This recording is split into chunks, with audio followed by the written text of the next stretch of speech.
Hello, everyone. Okay. I'm Violet Paladin, and I'm joined by my assortment of friends. I've got Sleeping Dragon. Hello. Oh, sorry. Hello. I've got Lasse, Over here. Nimin, Greetings, everyone. Mitrion, Always happy to be here.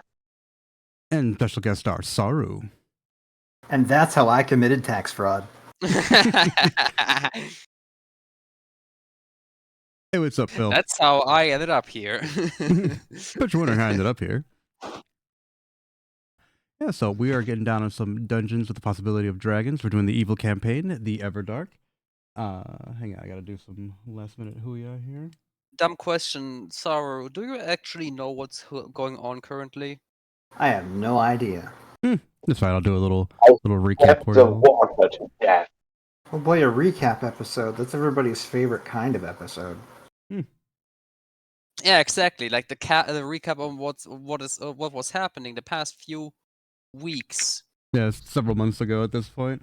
So, the last time these guys had a little sailing adventure, they got attacked by a bunyip. They befriended a ice spirit. They gave a bunch of weapons to a amassing horde of bugbears and trolls and monsters and the Dutch, like all the horrors of the north. The Dutch. They were given You don't want to mess with them? a signal flare and the task of completely dismantling this castle. That's basically like the only like it's like the North Wall from Game of Thrones. So it is guarding the only entrance into Talongard from the frozen north. So they were given about a month or so to do this, and that's how long the army can wait before it starts to fall apart. So there's no rush necessarily to complete this right away, but obviously the faster you get it done, the faster you can move on to other things. So that's where it all left off, and then let me get the book. Book? You can read? I know. Surprising.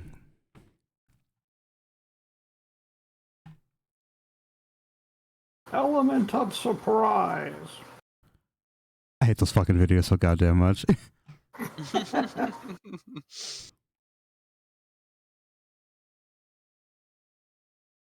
Okay, so you killed Odenkirk, and now you're on the way to Valentine. Yes. Also, I don't know if you mean to share what you're sharing right now. Yes, you're still just chatting, right? No, I mean in the game. I just Sharing do. Elden Cross map. Yeah, it's part I four. just do that. Okay, let's go to the gameplay screen. The numbers, Mason. What do they mean? Oh, there you go. Wrong one. Why did you roll the D100 earlier? Just to check if the dice work, Saru? Sure, let's go with that. I wasn't just like playing with the dice because I was bored. Dice stacking, I know that. That's completely fine, sorry. That's what we do in real games too. Exactly. When I started playing with this group with Violet as a DM, the first thing I did every session was just roll 100 D100. That is many die. I call it dice check. Okay. So you all have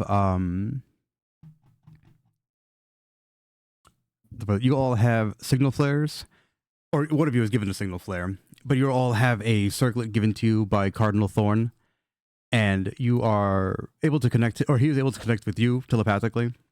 So as you're ski bopping down the street, you hear in your head, "You are close now." Just a few miles from here sits the small market town of Eldencross, and less than a mile from there is the watchtower of Valentine, your goal. Already, Sakarat's horde gathers and prepares to move. Within 2 weeks, they will be in a small valley north of the lake, awaiting your signal. Fire the rocket into the air at just the right moment, and you will take the first step towards claiming vengeance against Talongard. Destiny has taken you here. Destiny has given you a mission. There is no doubt that the future of this green and pleasant land lies in your hands. You could go to that town right now and warn them of the plots of the sinister Cardinal Thorn. You could give yourself up and face the justice you deserve. You could turn back from the horror and slaughter that you are going to inflict upon these Mitrian sheep. That is the moment. This is the turning point, After this, there's no going back. Anyone eager for redemption? And he kind of just waits. Are any of you getting getting cold feet? Do you want to turn back now?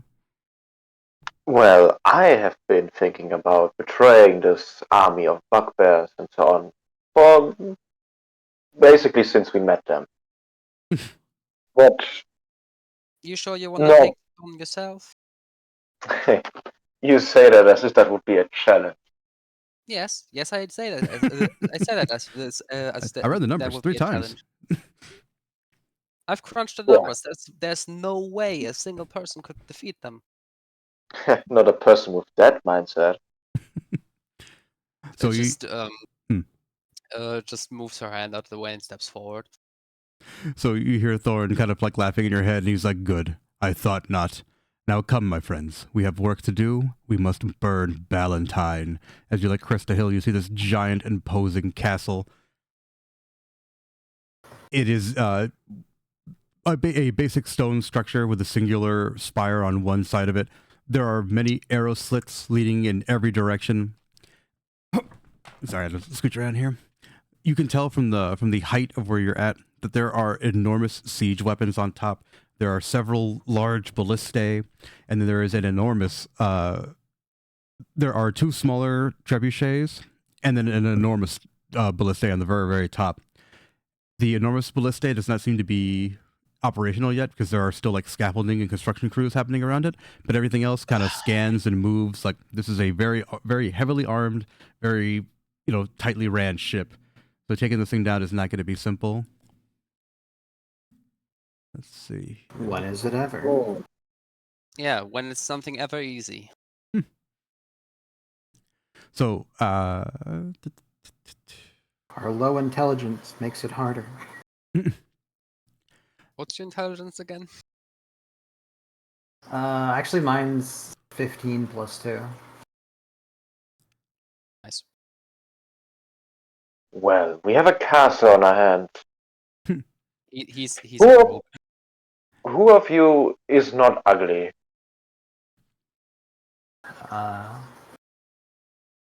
I feel like by goblin standards, I'm pretty handsome. Would you be willing to be a slave? I don't know, would you be willing to be a corpse? tempting offer. It's a bad You would- one. You would only need to be a slave temporarily. But I think that a kind of slave or servant would be easier for the disguise to work. I am a noblewoman after all. Understand They you're don't- also branded prisoners. All of you are, no matter how good your disguise is. If people go poking around, all they got to do is look at your arm, and they'll be like, "Hey, wait a minute." I mean, we do have a disguised self, right? Yeah, but this guy itself it's not polymorph. Your arm physically is branded. If they see through it, they're like, "Hey, wait a minute, aren't you that group of prisoners that escaped that prison a little while ago?"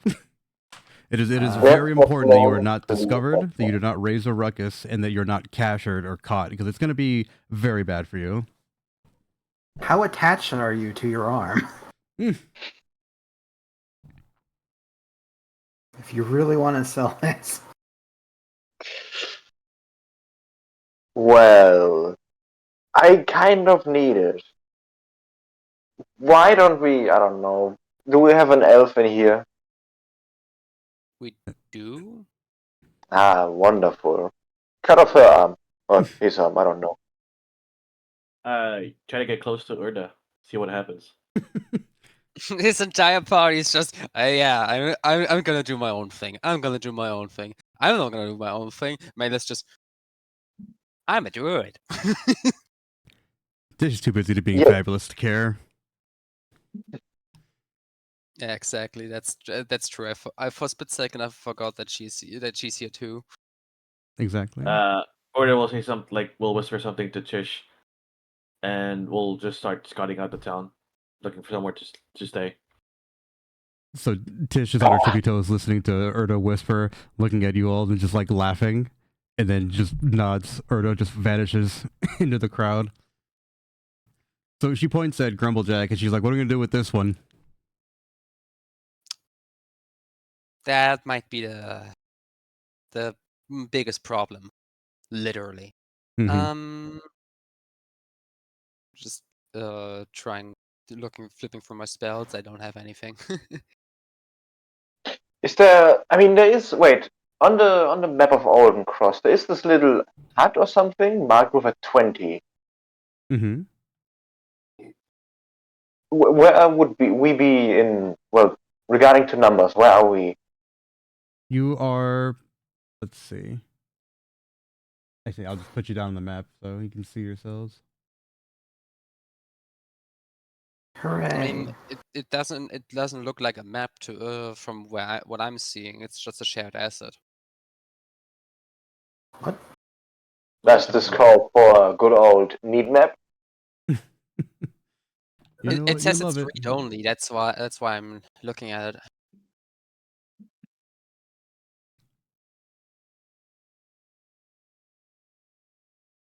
One inch equals 100 yards.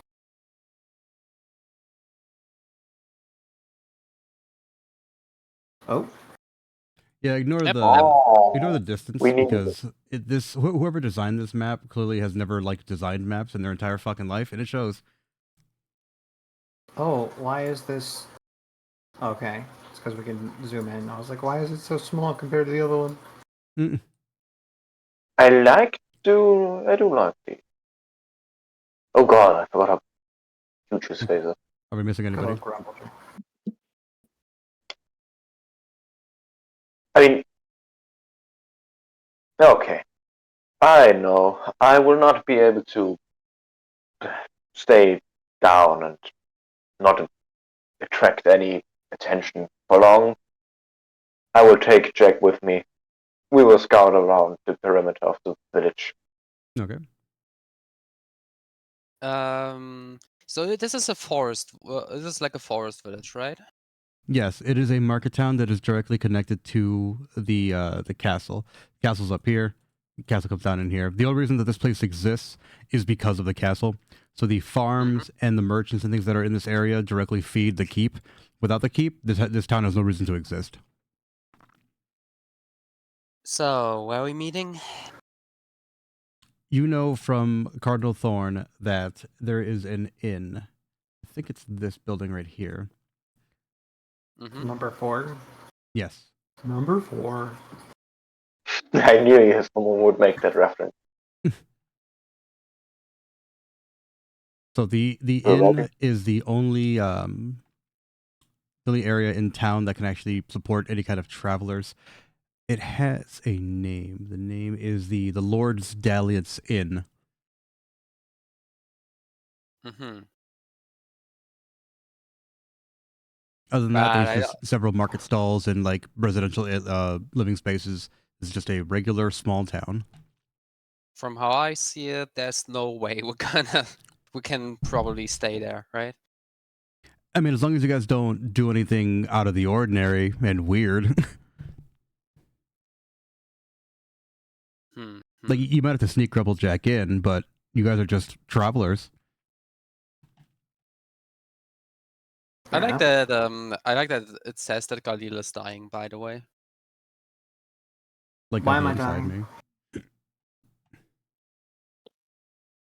it's just enough faults.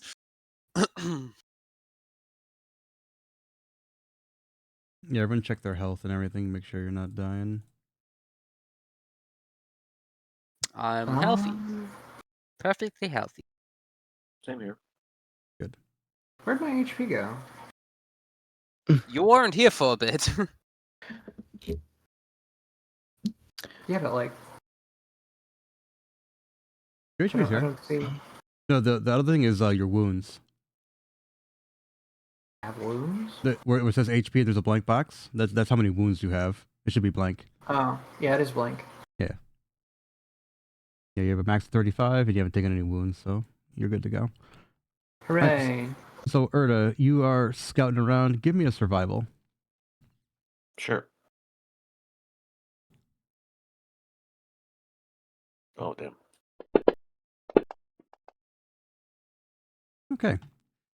So, as you are walking around, people don't really notice you. You're doing a very good job of just blending in. These are simple common folk. with your tattered rags and, minding your own business demeanor, no one really notices you. So I need you to roll a d20.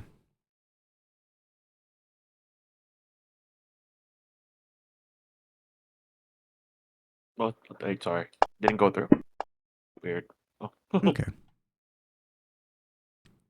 So you see a couple of women, they kind of like look you up and down and then just look back at each other and start talking. And one of them says to the other, and she's like, have you seen that Captain Zach Ederly? He is a handsome man, so gallant, and still unmarried at his age. He'll make some lady of proper breeding quite a catch, won't he? There's just. Are they just talking to while I'm walking by them, or they Yeah, just they're at one just looking spot? at you because you look all frumpy and weird, but they're just talking to each other. You can eavesdrop and talk to them if you want. Uh, Will I have to roll a stealth just to be nearby? Try to pretend like I'm trying to No, trap. they're fucking human peasants with a 10 Okay. passive. So I mean, roll just to see if it'll roll a 1, but Or like a stealth. yeah, give me a stealth. Okay. Yeah, so you're just posted up there. What are you trying to just listen to their conversation? Yeah, I'll see if I notice anything else. And what's the number 10 by me? Number 10. Let me see, actually. This Good lord. module has a really terrible map key. The resonance.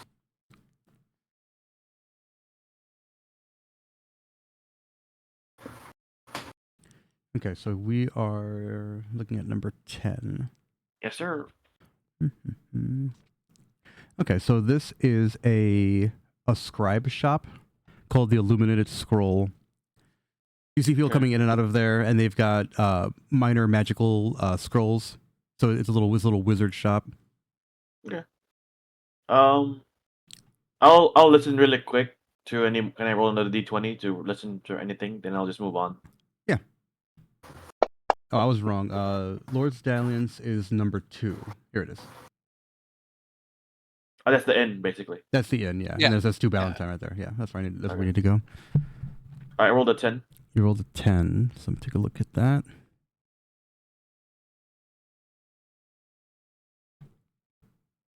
So they look towards the castle, and one kind of like whispers to the other, but you can hear him because they're close enough and paying attention. So one goes, "I've heard that Father Donegan was sent here after the church demoted him from bishop. He got into some kind of trouble, serious trouble. I'd wager he was banished to the watch wall." Okay. Keep that in mind. Father Donegan. All right. Roll insight.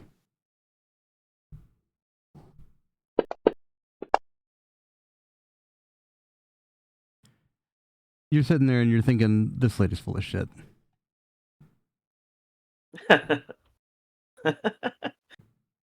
Okay. Yeah, you sit around and listen for a little bit longer, but you don't hear anything useful from them. It's mostly just gossip and nonsense. I'll guys move north a little bit. I want to check out the town center. I'll Okay. try to do like a full circle. You got it. What are the rest of you doing while this is happening? I would like to investigate the 20 and just let Grumblejack stay somewhere in the wood. You got it. So I need you to make a very, very, very crucial stealth check. Stealth? Oh no.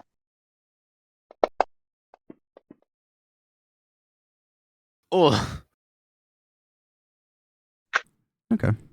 You So- can. Yeah, you have Oh. one free reroll, but it's up to you. So Hmm. you make absolutely no attempt to hide your presence as you just tromp through the brush and the forest. You discover a modest-looking shack. There's a fireplace with smoke coming out of it, and it looks, like all intents and purposes, just like a regular little shack. I tried to peek inside one of the windows. Interesting. Okay.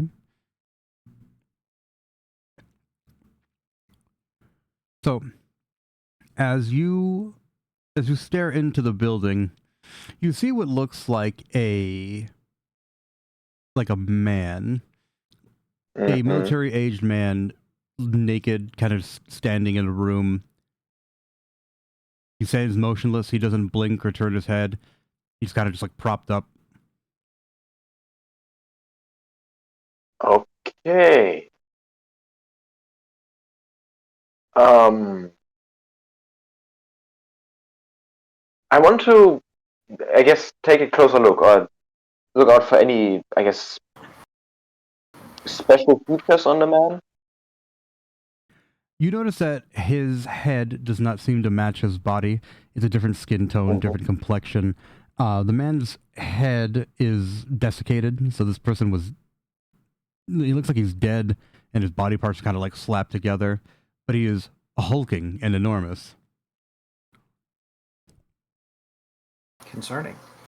I'll go to Grumblejack and just inform him that I'm going in, and that Grumblejack nods. if anything bad happens, I will try to get out, but he should just make sure that nothing bad comes out of there. All right, he nods again. And we go inside. Okay, so there's only one door leading to the shack.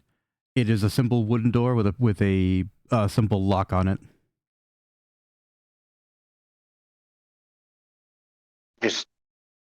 I mean, I'm Celeste. I would just cut through the lock.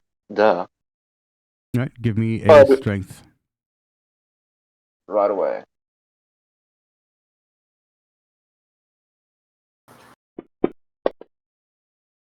Why? You swing with all of your nobility into this door, and it just bounces off, the sword vibrating in your hands, threatening to get knocked out of it. The edge has been dulled. No, it hasn't damaged the sword, but this No, door no, is a lot more I'm than being, I'm being hilarious does a lot about more him than what it being- seems.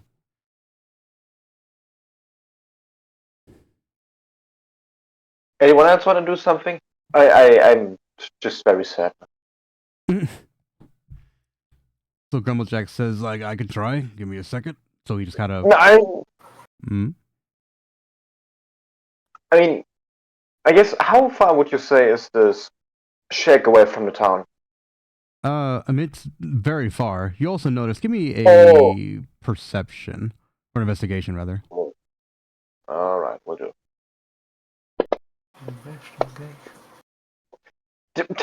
You are far too noble to notice any kinds of secret plans. No. Look at the numbers. Free.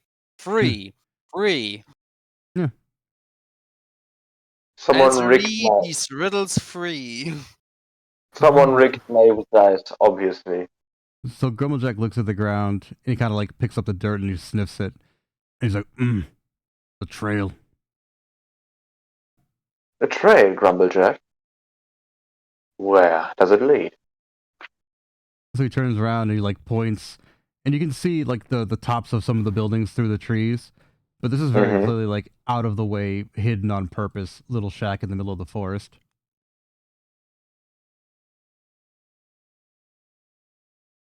Yeah, Grumblejack. Finish the door. He's all right. He just kind of picks you up, moves you out of the way, and rotates his shoulder. He's getting ready to shoulder charge this door.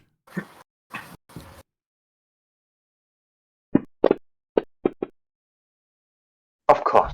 Grumblejack Almost a impacts two, this though. door with the force of a freight train, knocking it off its hinges and cracking the frame, breaking some of the wall.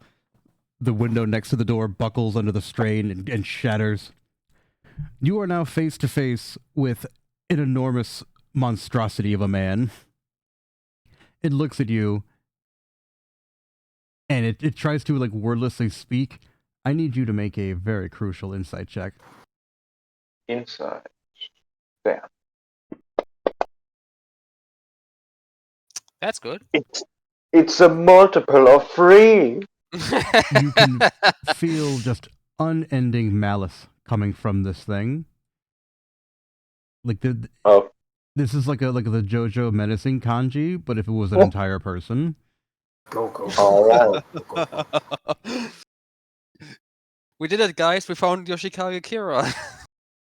He's gonna want more than your fingers. I guarantee you. Maybe we should ask Grumblejack how he feels about beef jerky. Grumblejack is Jack? gonna make a wisdom throw. Actually, he's not very Oh. wise. Oh, he Oh, got 20. shit. So he literally picks you up, Celeste, and he just starts to fucking truck. What? Choo choo. No. Give me a We have sting to to kill break him. free.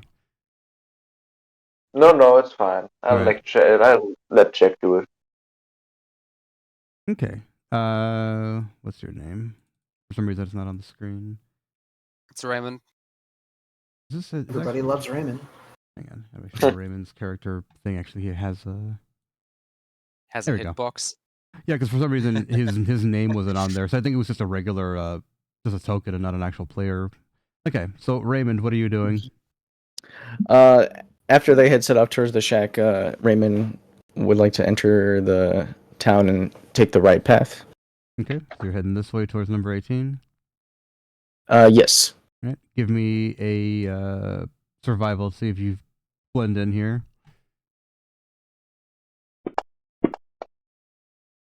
Okay. Yeah, you're used to just being in regular small towns. You don't stand out. You don't really, just walking around doing whatever. So you approach number 18. And this area, this building in particular, is noticeable just because it's very large, but as you approach it, it just seems to be an empty warehouse. It's all boarded up, and if you listen to the people around the town, they'll tell you that the guy who owned it is named Dominic Vallison, but he couldn't afford to pay the rent for this place. So if someone has 500 gold, this could be theirs. Oh boy.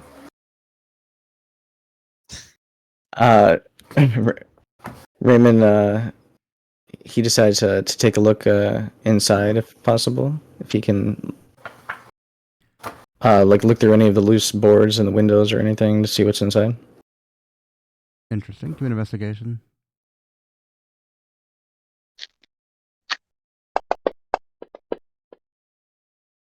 Yeah, so you've looked through, you have to pry a couple of boards loose nonchalantly and look inside of it. So as you look inside there, it's supposed to be abandoned, but you can see several tables with books and things on them. It's been used pretty recently.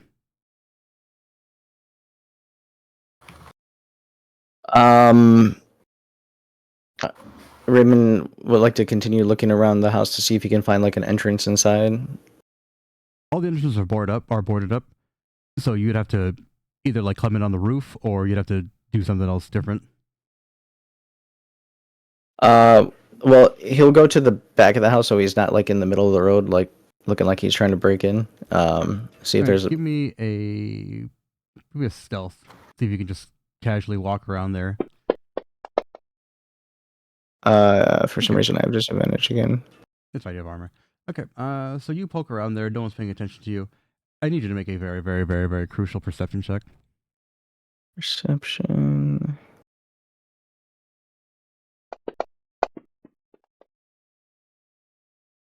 Okay, so as you come around the backside, you're facing in this direction, and you see in the woods a tall, naked man of mismatched body parts and a desiccated head. He looks at you before crouching and then just kind of skedaddling away. Checking perception. Shit, it's a 2. Have I ever seen somebody like this before? Never. Okay. I decide to go try to follow this person to see where they're going. You need to make a survival to see if you can track this guy down because he just took off. He's avoiding you on purpose. Okay. So you just run off into the woods. Galil, what are you doing? So, I've got these abilities, Criminal Contact and Thieves' Cant, and I guess I figure Galil would try to see if there's any local, Thieves Guild or Underbelly to the town that maybe he could get in contact with, and see if they have information on any, weak points in this, castle, a way in. So, Galil, you're posted up there, and you're speaking in Thieves' Cant, which is basically I don't know if you've seen the lore for Thieves' Cant, but it's basically just a bunch of nonsense strung together that only thieves understand. Basically, you could speak in memes, all we care about. Yeah, 100%. So you're sitting there, and you're just like, I want waffle fries, and some guy's just like, hey man, purple flurp. So you know this guy's on the level. Give me a wisdom check. Okay.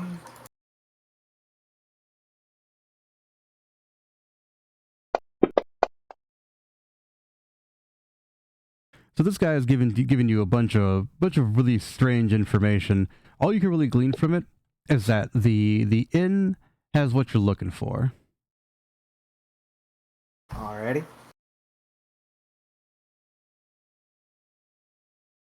So what are you doing now? I guess I'm going to the inn. All right, you're making your way downtown. Mela, what are Walking you doing? fast. Taking a circle around the town, You left go on the side, left side. All right. left side. Okay, so directly to your left. Move this over. Is 17. Okay. So there is a typical farmhouse. The owners are the Iverson family, Jasper and Edith. Mhm. You see one of them heading towards the castle, you know, saying goodbye to the other, and saying that he's on, you know, they're on their way to work. Mm. Which one is it? Is it the man or is it the woman? It is Jasper today. Edith is tending to the farm. I see. They, you could talk to them, or you can just keep on walking. I'll keep walking. I'll keep it in mind though. So keep on walking. So you get up to here. There's number 11. So this place catches your eye, number 11. This is Master Cauldron's Cauldron. Mm-hmm. The smell of alchemical reagents kind of catches you off guard. You're like, oh, this is a lot of unusual activity for a town this small. Mm-hmm. I would like to check that out and head inside. Okay. So you head inside there, and you see an older human man introduces himself as Tereth Caldwin. He's kind of a little book nerd guy, but you know he knows his stuff. And he asks what he can help you with. Oh, I'm just looking around. He says, "Well, take your time. If you need anything, I'll be here."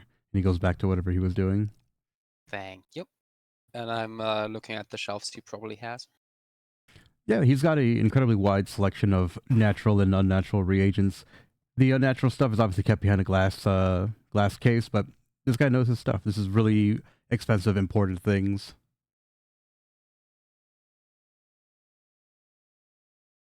Mm. Does he sell any plants or herbalism, for Of course, example? yes. Could I get a herbalism? He said, "Of course." That's a pretty standard item. So he grabs a shelf by his desk and just pulls out a pre-made herbalism kit. How much do those things cost? 5 gold. Yeah, I'll take that. So he slides it over to you and just holds his hand out for the 5 gold. Give him the 5 gold. Takes it, counts it, throws it into a till. And he says, "Anything else I can help you with, ma'am?" Nope, that would be all for now. Thank you. All right. He goes back to whatever he's doing. Erda. Still going You- my what's the number like? And describe me all the numbers next to her. Yeah, so number 10 we already did, right? Yeah, the now 1, scroll. 3, 4, 5. Yeah. So number 3 is the Giuseppe house. So It's a Giuseppe. it's a Mama Giuseppe who lives in this house. So you see this woman coming back, and she's carrying a large assortment of pots and pans and things like that, plates all stacked up in a little wagon. And she sees you, Erda, and she says, "Oh no, you're so skinny. Come eat. And Mama Giuseppe feeds you." I'll go along with it. I'd say. And so she waves you into her house, and her house smells very floral, spicy, and she just guides you over to a table with a small chair and just asks you to sit. I oblige. You said she came in with all these pots and pans. Maybe Yeah. like I'll offer to help her with it. Okay. So you stand up to offer to help, and she says, "No, please. I have a people for that. Just sit. Wait, I feed you. I feed you."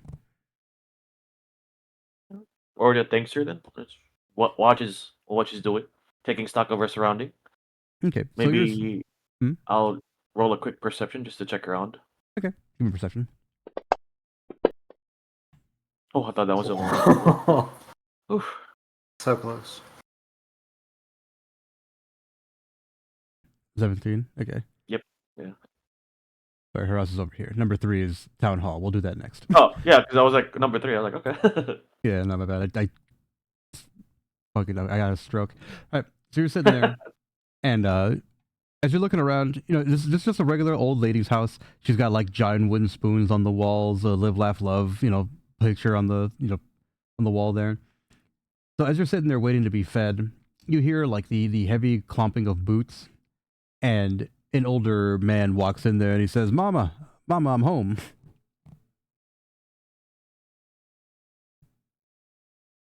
End him. I just sit and just watch. I mean, I sit like maybe greet the guy with a nod. All right. So the guy walks in there and he sees you and he says, "Hey, you seen my ma?" I think she went. I just point to the kitchen where I last see her. So he says, "Ah, she's cooking for you, huh? You look a little skinny." Yeah, I am a traveler. Like, clearly you don't travel to any restaurants. Oh, anyway, I'm gonna go sit down. So you hear him like clomp off into the next room, takes off his boots, and he kind of just lays out. No, man. He goes to another room or like a room to himself. The room you're in is like her like kitchen area, like her like dining Mhm. room. He's like in like the Mhm. living room area. Okay. He's just sitting down there Uh, and relaxing. I'll keep an eye on him while waiting for his mom, I guess. So you look at the guy who came in here, and this is very clearly some kind of town guard. He's got full plate armor on, and he's carrying a spear. Does the armor look like mundane or like No, special? it looks Mm. immaculate, immaculately kept, polished.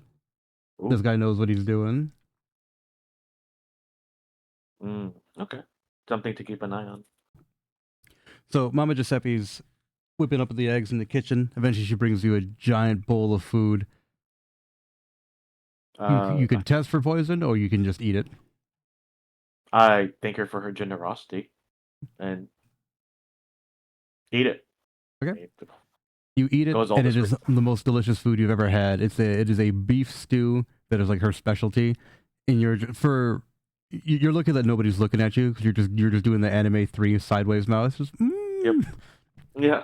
good food. It's been a long time since you've had like actual good food. You're mostly eating field rations and hardtack and things like that. It's not great. Yeah. Not a fan of it. Better than prison food, I guess. And I'm thinking to myself. Absolutely. So you sit there and you eat as much of it as you want. She'll make you seconds, thirds, sevenths, doesn't matter. So she goes into the back room and you hear yelling at the guy who just walked in. He tracked in mud with his boots, and they're just yelling back and forth at each other. And she's just like, "I've got guests," and he's just like, "It's my house." Did she like ever like say his name or anything like that? Yes, his name is Luigi.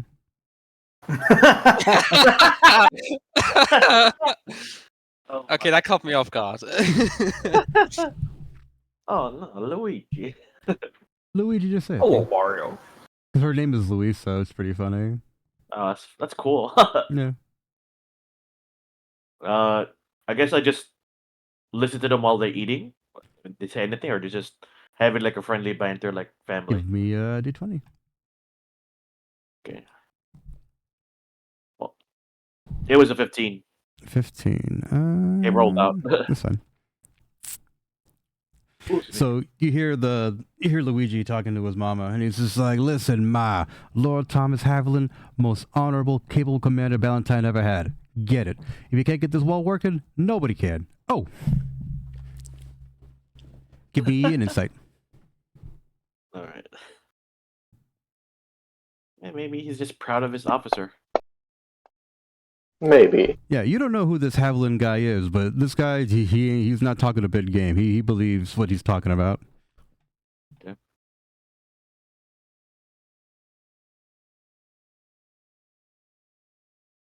All right.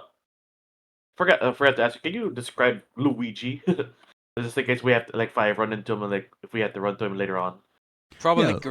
a green tunic with blue pants and a black mustache. Yeah, monogrammed hat with a big L on it. No, he Yeah. he is a taller man for sure, but he's definitely broadly built. He's an actual trained soldier. You'd recognize him if you saw him again. Okay. A beefy lad. He eats his Wheaties. 100%. He never skips leg day. Leg day I skips. also- I mean, I also I don't guess- skip leg day. I guess after, like, slowing down to eat, like, I'll maybe discreetly ask, why she came in with, like, so many pots and pans to the house. Oh, she says, "Oh, you must be new, huh?" Yeah, I've just been traveling. Haven't been here for a long time. So she puts her hammer on your shoulder and she walks you to the door and she points out towards Valentine and she says, "My useless son, Luigi, and all of his little friends. I feed them the food." Oh, Food. wow. You look at Luigi sitting there with his wife beater and his gold chain on. He's like, "Hey, yo, I'm working." It's like, I just smile at her. They must be so lucky to eat such home cooked meals almost every day. She smiles and nods and she says, "Yeah, I also do it for me. It gets me out of the house. I get to keep cooking. I get to check out my son." Just looks at Luigi. Oh, okay. I mean, I thank her for the meal, and I'll offer to help her out with the dishes, just for helping out. I mean, random She- stranger just like, hey, you need food. She tells you like, "Nah, I get it. I told you I had people for that. Luigi, start cleaning the dishes." And he's like, "Hey, yeah." And they're just yelling at each other. She pushes you out of the house, and she's like, "If you want no more food, come back next week. I do it every week." Oh, I was like, I thank her again, and keep that knowledge that what she does for the dart every week. Huh? Mhm. So she closes the door, and you just hear ethnic yelling behind the door. You can hear the tented hands just, "Hey, yo, Yeah. what the fuck?" Oh, I'm enjoying my day off here. What the I just got off of work, man. You got me washing dishes. Hey, yo, I'm walking the year. All right, so you are looking towards number 1, and this is the town center. So this is Alden Cross's hub. It's where all the crossroads meet in the middle here. Let's see, anything notable at this place? You said number 3 was the town hall, right? Yes. Number 11 was the herbalist shop, right? Yes. What's number 4? Number 4 is Valison Manor. A manor. So Valison Manor, if you remember from the warehouse that Dan is investigating right now, the guy who owns this manor also owns this, or he owned the warehouse, but he couldn't afford to keep paying on it because probably had to fucking keep paying for his goddamn giant mansion. Mhm. So let's see if there's anything notable about that mansion. So as you're poking around the town, you do make eye contact with an older man who's just kind of like looking down at you from the windows, hands behind his back, just people watching, I guess. Mm.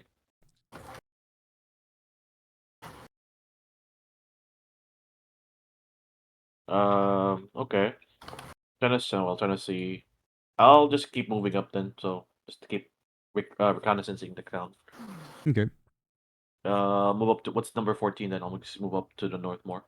Hang on, I gotta look at the town hall because there's anything important while you're here. Oh, okay, sorry. You're fine.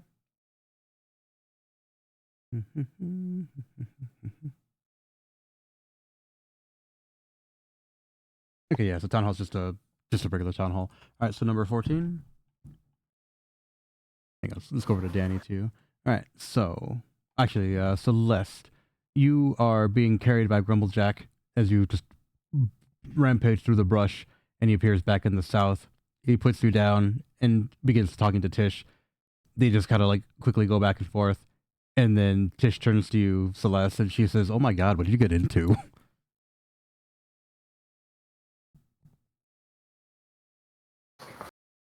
Okay, keep your secrets. Shadow quit probably. Being Shadow kicked out again, very likely. All right, we'll deal with him if he comes back. All right, Raymond, you are running for your life, trying to track this man down. You know the direction he's heading, but he's fast. He's fucking ping-ponging between trees. He's doing like breakneck 90-degree turns. It's hard going, trying to keep up with him. Give me another survival. All right.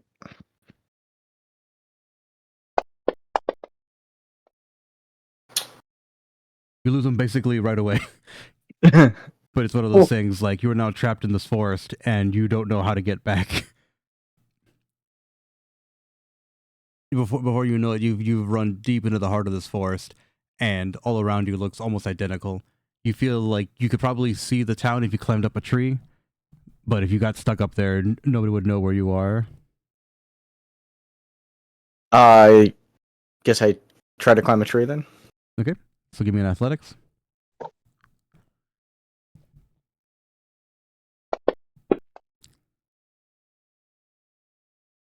You try to climb this tree, but it's just too wide to get a grip. So you're doing your best Yang impression from Mulan, where you're just hanging out of the pole and sliding down. I stop trying to climb that tree and walk a little further to look for another tree that's more suitable to climb. Okay. Give me another athletics.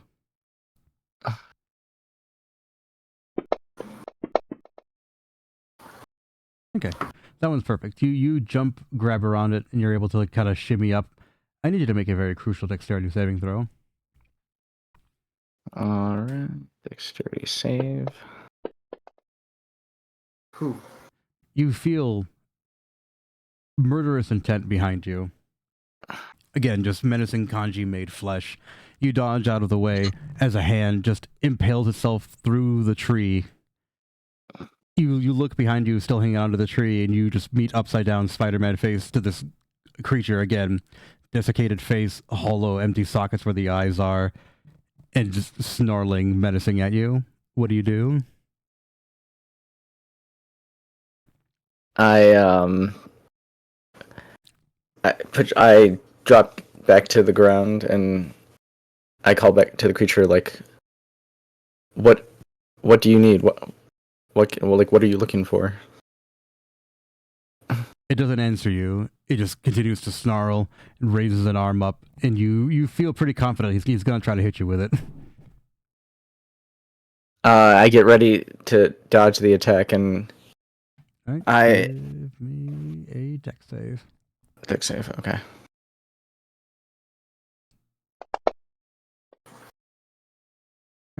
Yeah, you were completely correct. This creature brings its hand down with a force that snaps the tree that it was already plunged itself into. The whole trunk of the tree snaps, falls off at an angle. Birds are flying. Woodland creatures are scurrying. And you can hear from the northwest people going, "Hey, what's going on in the forest? We need to get in there."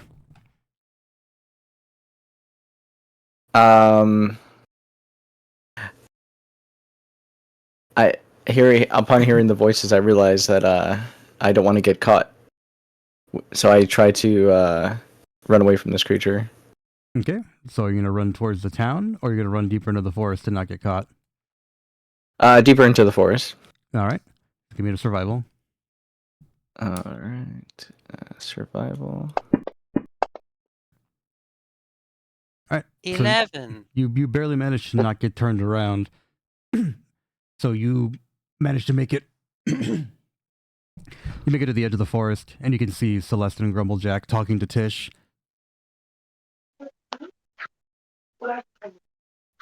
I catch up and I say, be careful, there's some creature over there. It's very strong. So Grumblejack turns to you and just says, "You saw it?" I did. I got a good look at this abomination. It didn't seem to have any reason, though. I tried to speak with it, but it didn't reply back. Grumblejack blinks one eye at a time. Yeah. Interesting. I was about to go back anyway. I think we have to take this thing down anyway. Anywhere at all. Yeah, I was gonna say, Grumplejack, you would make a great wizard compared to that creature. I don't know. You got the spirit. You got the spirit. Where's my race?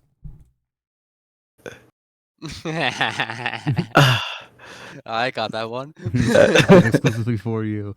I know. I don't know if you caught it, Mitri, but there is a group of people now trying to like push their way into the forest because they heard all the commotion happening, which brings us to Galil. So Galil, you're sitting there, just kind of like ski bopping down the street, heading towards over here, and a large group of people, like one guy, like grabs you and he's like, "Hey, do you hear what's going on in the forest? Grab your stuff. We got to go investigate." Khalil just bit of a face bomb. We've been here 5 minutes. Not even. Not even. Oh, You know, I kind of figure at this point, like, Khalil, he doesn't want to draw attention, so he's just like, okay, I guess I'm going along with this. So you No, get maybe- handed a tiny pitchfork, and he's like, "Yeah, we gotta investigate what's happening here." maybe you could try to like lead him the wrong way or something, so you can help out your own way. Well, I mean, like, I don't know what's going on yet. I just know shit's going down. I mean, you could still just stealth and escape the crowd. You know what? I think that's probably what he would do at this point. It's just like, I don't want anything to do with this. Let's just try to, like, slip out as they start heading off. Absolutely. So give me a stealth. Alrighty. Here we go. Hilarious if you roll like a 1. Hmm. No. Yeah. Good enough. So you're sitting there, and you're like, "Yeah, absolutely, let's get him." You put your pitchfork against the wall and just keep walking. Alrighty then. So you keep walking, and you pass by a very nice house, the Osterman Manor. It's large and well appointed, but it is empty. You look out, you take the time to like walk up there, look through the windows and stuff, and this seems to be a really, really nice place. It's just completely empty now.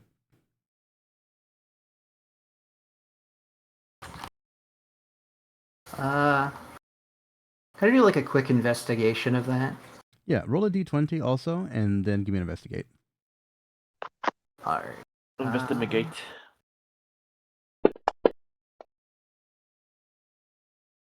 Okay, so Investigate. So, Galil, as you're poking around there trying to be nonchalant, you hear two villagers talking to each other, and they go, "Oh my God, what do you think those people in the forest? Do you think it's those prisoners from Branderskar? Were they ever caught? I don't know." Well, fuck me. Great. So your investigation leads you to realize, like, it's child's play for you to pick a lock at this place. It's not even really guarded. You walk inside and close the door behind you and realize this place is completely soundproof. Like, you can barely hear your own footsteps as you walk around the house, but the outside completely vanishes. That is not normal. Alrighty. I don't know, I guess I just give the place a once over, see what's going on here. Yeah, no, you walk around and you realize very quickly that this manor used to be an actual church. It even has a large high steeple. And you climb up the steeple and you're looking through and you can very clearly see into into yeah, you can see the watchtower of Ballantine. So you're like, this might be a pretty solid place to hide out at, like a fallback area. Noted. Yeah, there's not much. There's nothing of value in here. You do find documents on the first floor saying that if you wanted to purchase this building, it would cost you the low price of 5,000 gold, but you could also rent it for 400 gold.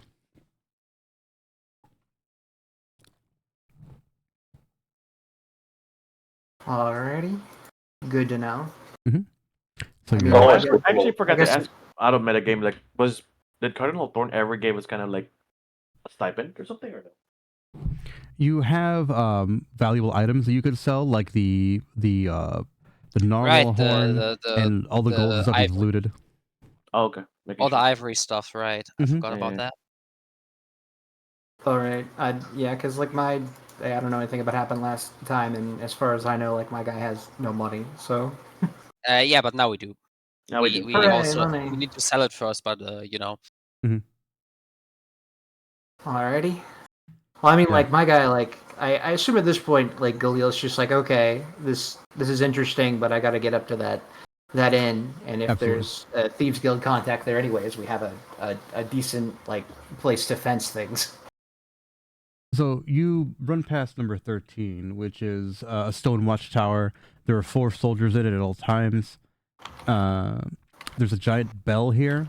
So you realize that, like, if the attack were to come early, this watchtower would alert the citizens. You can learn. You actually learn this code. It's not too difficult. And you realize that if you were to ring the alarm bell in a particular way, it would alert people. So you could use it as a distraction. Alrighty. Okay, so you make it to number 2, the Lord's Dalliance. Yes. So you walk inside there, and you know automatically it's like the meme of like the standards could be anyone. You see a bunch of regular people, and then you see one hooded edgelord sitting at a table by themselves, facing the door. It's Aragorn. Yeah.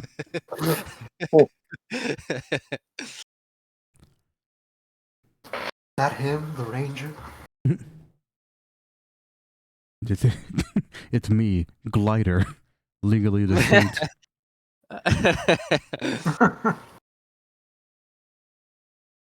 Yeah, so you see this man sitting there, he's drinking some sort of like wine or mead or whatever, and he kind of just like nonchalantly with the other non-goblet hand waves over to the chair in front of him. Alright, well I guess I pull up a seat. Yeah. So this man tenses his fingers together looking like Bruno, and he says, "What can I do for you?"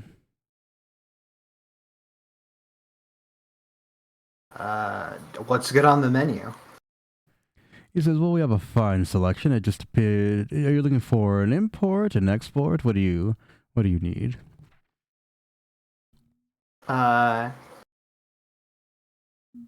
Export It's interesting. I and see. also export and maybe some local information. Absolutely. So he says, "I have it on pretty good authority that this place, it's got a rat problem. You know, we've got a rats like to tunnel in and out of here, if you know what I mean." And he's just like very overtly pointing towards like the back room. Like he's not even trying to hide it. Like it's just, the eagle flies at midnight. Also, there's a trap door here. Hopefully in Thieves' Cant. Boy, those rat tunnels, they could go anywhere. That's a real problem. He's like, "Yes, it's awful. Could you imagine if one leads directly into Valentine? That would be the worst." That would be very bad, yeah.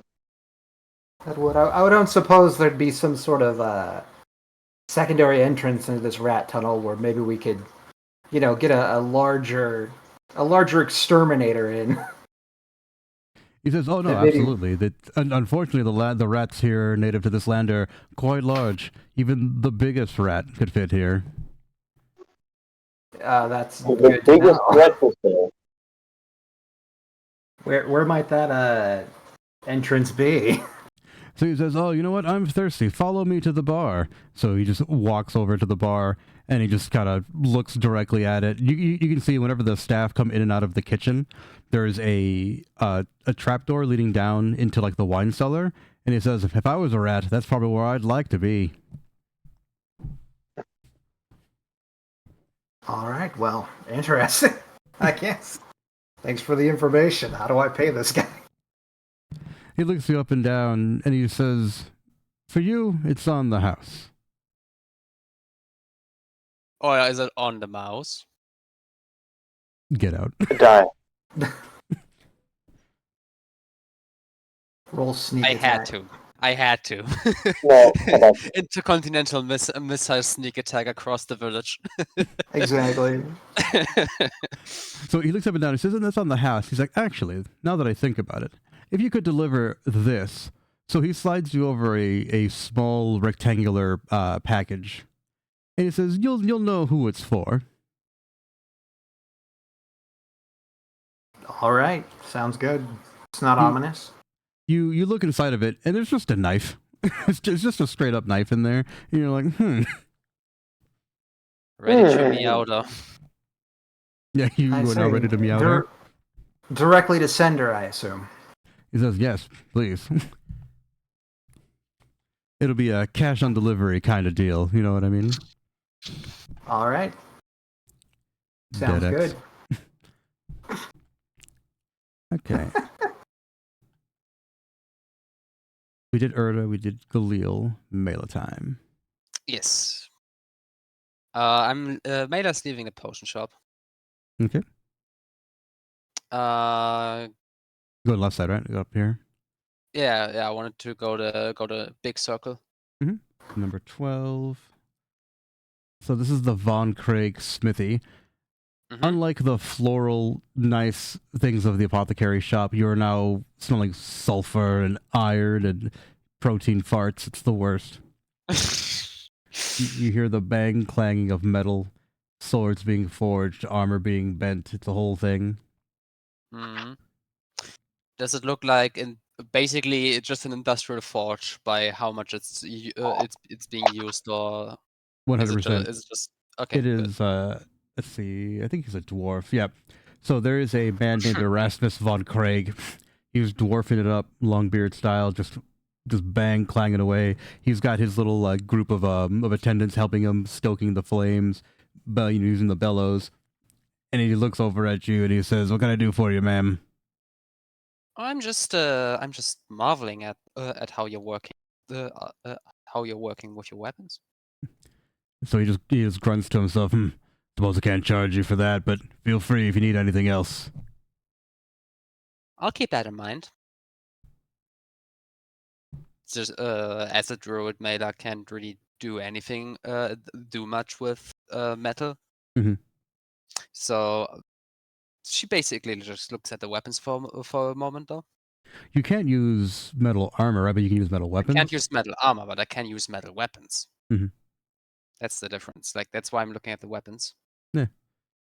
So he sees you looking at the weapons, and he stops and he says, "Well, ma'am, what are you looking for? Looking for a small dagger, maybe a light sword?"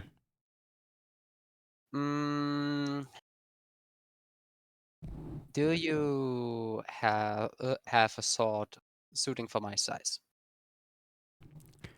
So he takes the sword and just like draws it, and basically just like sticks it into the ground right next to you. He says, "I mean, you're basically the size of one of my swords, but I think we can make something happen." So he just I see what. takes the sword, throws it into a vice, and just begins to like grind it. It takes a couple of minutes, and he whittles it down to like a halfling sized sword. And he says, "How's this for you?" Looks great. Yep. Yeah, you kind of just swing it around, and it feels pretty good in your hands. It's light. It's not too heavy and not too unbalanced. And he says, "I do good work, ma'am. Is there anything else you need?" Nope. That would be all. Okay. Short sword. But it's a 15. I just looked it up. I just looked it up. It's a longsword is 15. A longsword would be too big for you. Had to be a short sword. Yeah. All right. 15. The That's short fine. sword is 10. 10. Yeah. So 10 gold, ma'am. Yep. That would be it. You're just not a fucking shopping spree. Leave it to the one woman in the party. All right. I'm out of money now. Wait, what about Erda? And Tish. Yeah, well, like, Hello? aren't I like? And I'm like- anyone except Raymond and Galil. Yeah, it's like, wait, actually, Grumblejack. There's just like actually, Grumblejack is a woman. I mean, by modern game developer size, yeah.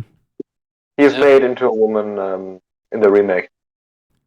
Well, The remake. This it's- is the remake. This is the new Laura The Croft model. re-release. She looks identical. Look at me. I'm every woman in Fable. All right. Let's see. So you're walking up here. Where's number 6? So you hear church bells, and you realize this is the local church. Mhm. It's recently rebuilt. There's a little plaque signifying that there was a fire that destroyed everything except the foundations. So it's like a motivational thing. They were like, no matter what happens, the foundation of this church is strong, and it'll always be here. Give me a roll a d20. Okay. Oh, Number 8. That's fine. You're collecting rumors, so it's okay if you roll 1 through 8. All right. Shit, where's the rumors at? Good job. So you see what appears to be like an older, like military veteran style man walking around, and he looks at you, Mela, with your freshly minted sword, and he's like, "Soldiers these days, worthless, shiftless. Valentine is in total disarray. Soldiers are, man, they're lazy, not like in my day." Give me give me a insight.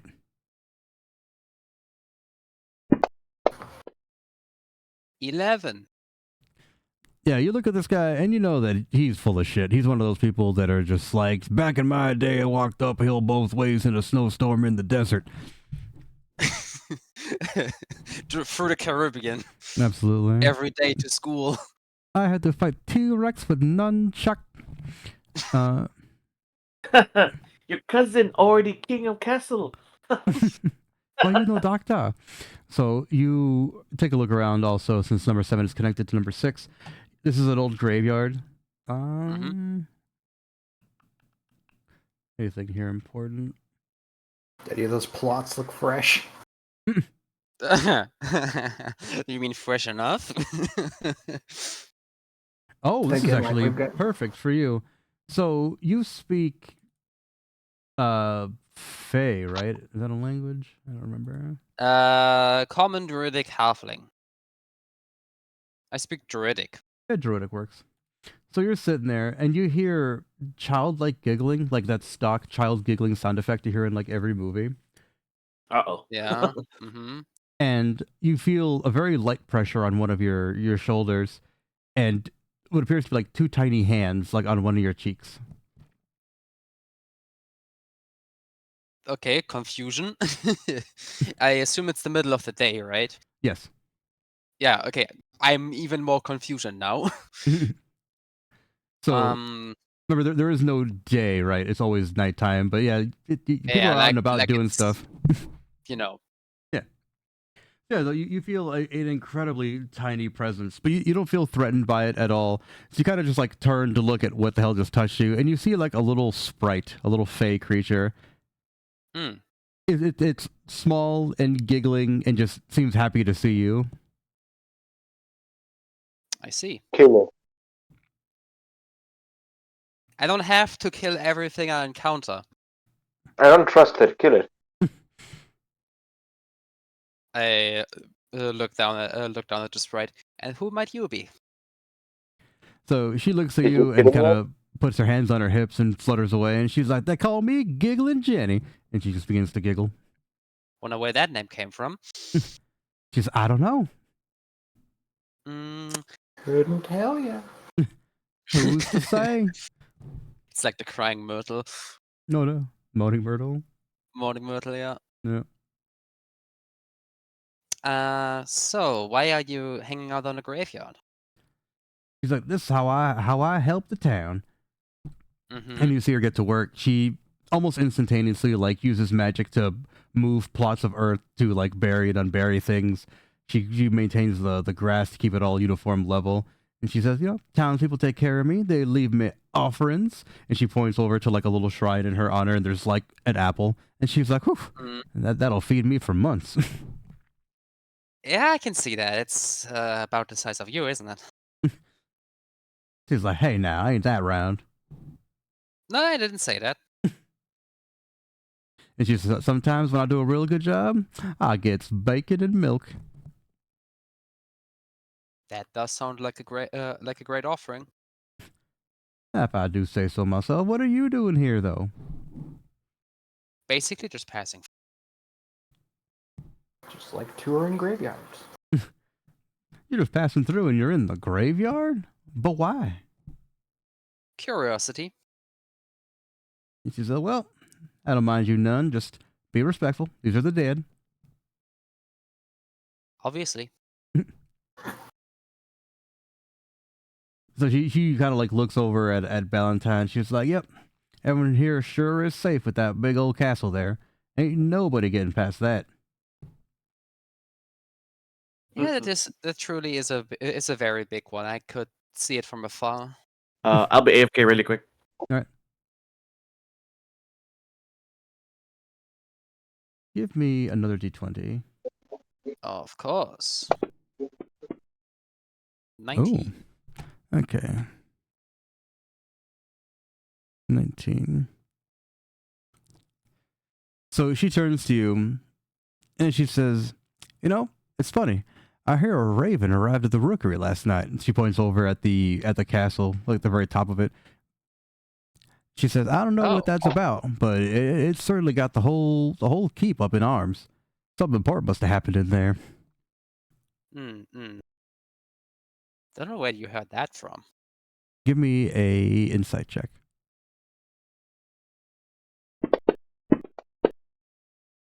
21.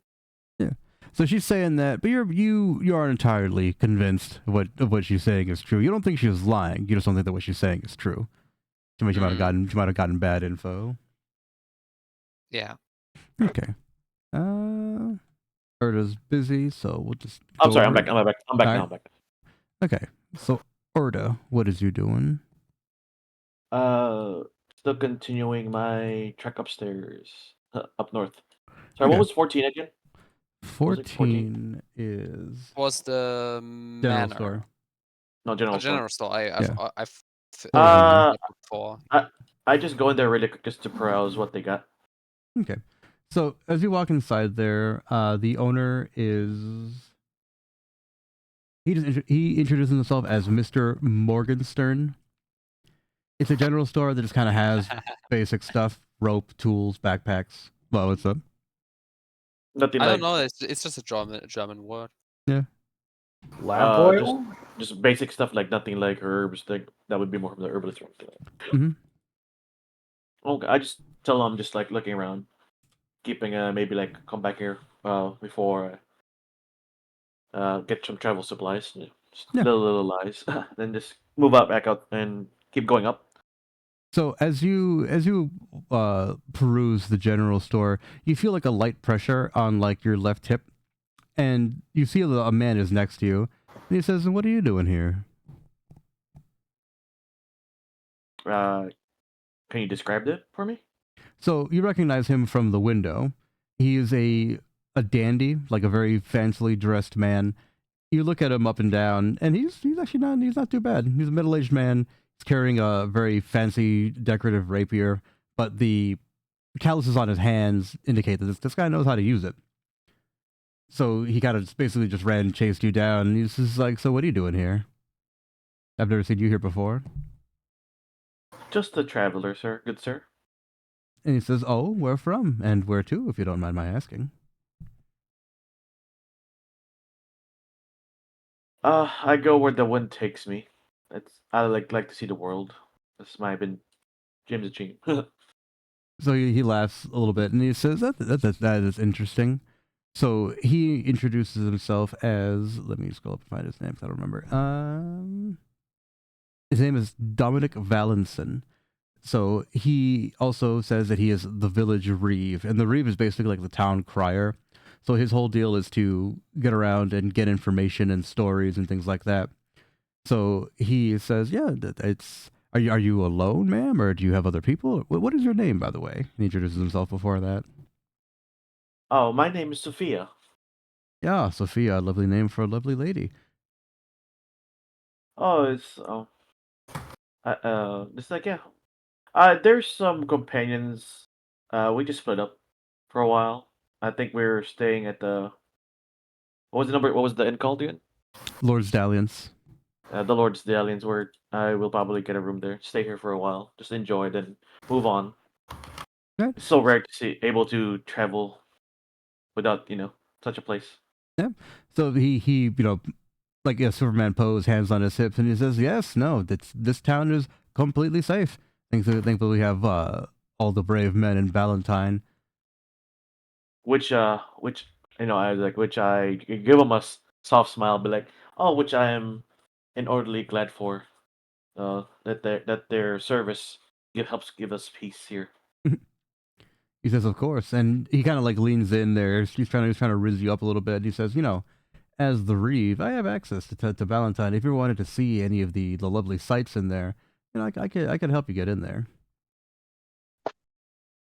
Like the castle. That's like kind of like do like the cute like anime like the castle. He says, "Of course, yes. There are many master crafted works in there. It's almost like a museum, frankly, with how safe this area is. It's off limits to And most people, but clearly I'm not most people." I was like, would you be allowed to even do like a discreet tour, even as if you were just trying to Mhm. can I do like a deception Of on him just course. to make Mhm. make him think that his riz is semi working? I Yeah. guess. Mhm. Oh yeah. Oh yeah. Oh Jesus. yeah. No, in his eyes, you're just a little dough faced girl, weak at the knees, and he's fucking Riz Lord Supreme 37. So he's just like, That's like a wild name, Brizzlord 37. Yeah, boy. yeah. So he's like, "Oh yes, of course, young lady, please. You just tell them that Dominic sent you, and they'll get you right. Of course, I'd And rather go with you, so I know where all the good spots are." of course, I'll basically, so quote unquote, Sophia will be like, yeah, we'll be staying here for a couple days, maybe a week or so, depending how like how we feel around, and then before we jump. But yeah, is there any way to find you in the town? Like, do you have like like try to ask him where he lives by or something? So he puts his arm on your shoulder and he kind of just like walks you out of the general store. And he says, "Well, my modest accommodations are here, and by modest accommodations I mean this giant mansion. If you ever need Yeah, to find me, I'm not difficult to find, young lady." of course, good sir. Thank you for your help. I will sure to keep that in mind. He says, "All right, please." So he kind of just politely bows and wanders off to go do whatever he's gonna do. Yeah, I was like, she's like, well, make sure he's so far away enough. Then she's like, the things I do to get what I want. The Black Widow. All right. So as you're walking away, trying to get that man stink off you, you see that there is a meadery, to your left. The Boy, butcher a shop. meadery. Yeah. Oh, cool. All right. It you hear it really before you see it, because on the roof there is a large colony of bees just buzzing around, and the person in charge of the meadery is a little gnome named Master Timon.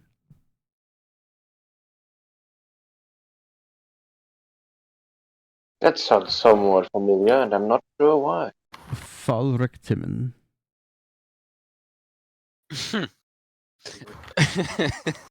What? Nothing. Just what Mitri said. I mean, just sells meat. Maybe I'll keep it in mind. I'll just keep moving up. Like I said, I'll just do a quick tour. Yeah, as you walk by, give me a d20 roll. Oh, 18. 18. Let me see. If you roll something you already rolled, then we'll just roll it again, but I don't think you did. I rolled like a what was it 4 and a 15 last time. Yeah, I'm just saying in general because all of you guys are sharing from the same pool of rumors. So Oh, if he hit a number you already hit, we'll just roll again. All right. So you're passing by the meadery, and there are two off-duty Ballantine guards there. You can differentiate Ballantine guards from regular town guards because the Ballantine guards are immaculately clean. The town guards are still a little bit dirty. Their gear is not exactly like up to snuff, but the Mhm. Ballantine guards are, I mean, like elven levels of craftsmanship, and Ah. they are the real deal. So they're sitting there off duty and just drinking this mead with each other. So one turns to the other and he says, "Hey, I hear Captain Varning is leading another patrol out tomorrow. I wonder how long they'll be gone this time." The other one laughs and said, "The last time they were gone for 5 days. You asked me that those patrols are a waste of time. Just an excuse to get Varning out of the tower and gallivant around the countryside instead of doing his fair share of guard duty."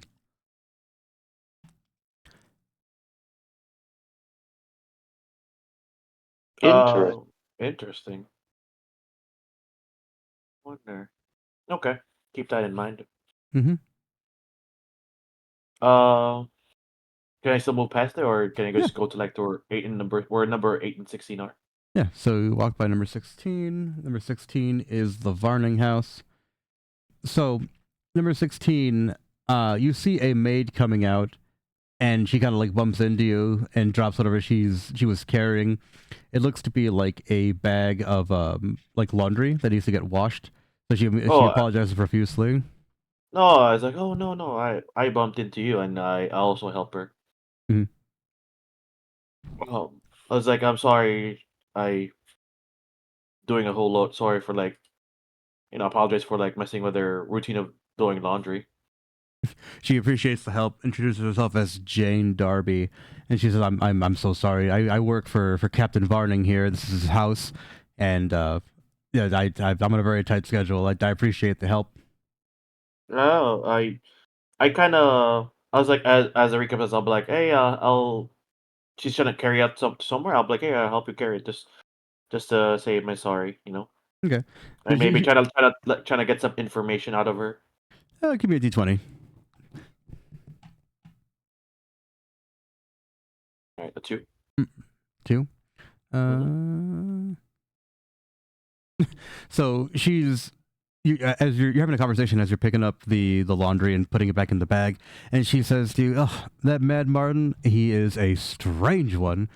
You're just doing like the cuckoo fingers like over her head, and she Uh-huh. says he tends the rooker in the watchtower, right? Mm-hmm. Never leaves except for necessities. I gotta walk up and down stairs every single time to bring him food, and he talks to the birds like they're people. He's named every single one. Oh, so basically just like keeps to himself, huh? Yeah, never leaves. Jeez. So she Oh, picks up everything and she says, "All right, I'll be on my way. I don't need any more help than that. Thank you, ma'am." no problem. Okay. All right, number 8. So do I know where she's going? Like, do I notice where the maid is going? Yeah, the maid is heading towards the river. So the river in Ballantine is this way. Mm. So Wait a second. mm, I just realized Mm. my character wasn't a prisoner. Yeah. You might be branded as one though.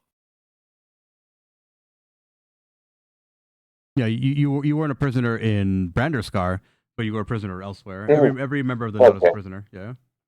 Just wanted to make sure. So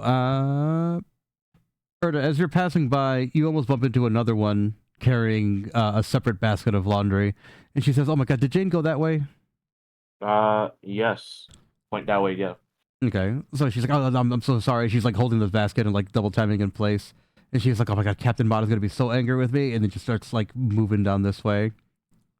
So go straight to the river too. Yeah, she came from number 8, Uh-huh. and she says, So "Captain Mott lives here."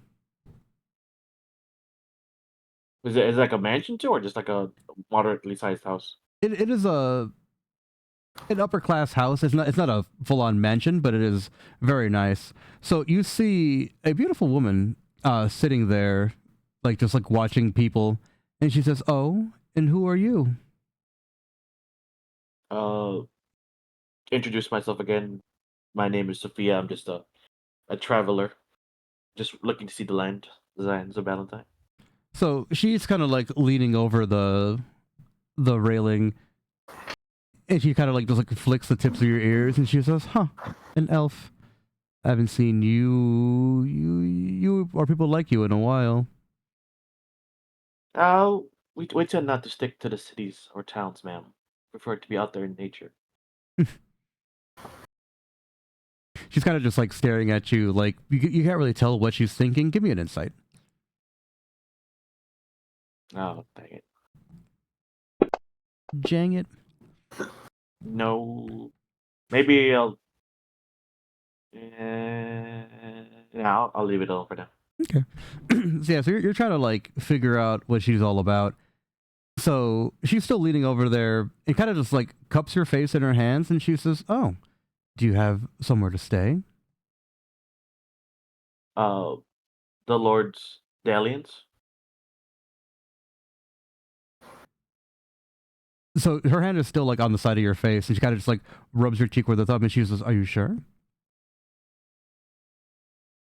Unless they have no more rooms, that would be our preferred place to stay. So she lets you go when you mention that you have other people with you, and she says, "Oh, you're part of a group?" Let's go travelers, just for safety of numbers. Hmm. So she kind of just like stands up and like crosses her arms like a humph kind of thing. Give me another d20. Uh, it was a 20. 20.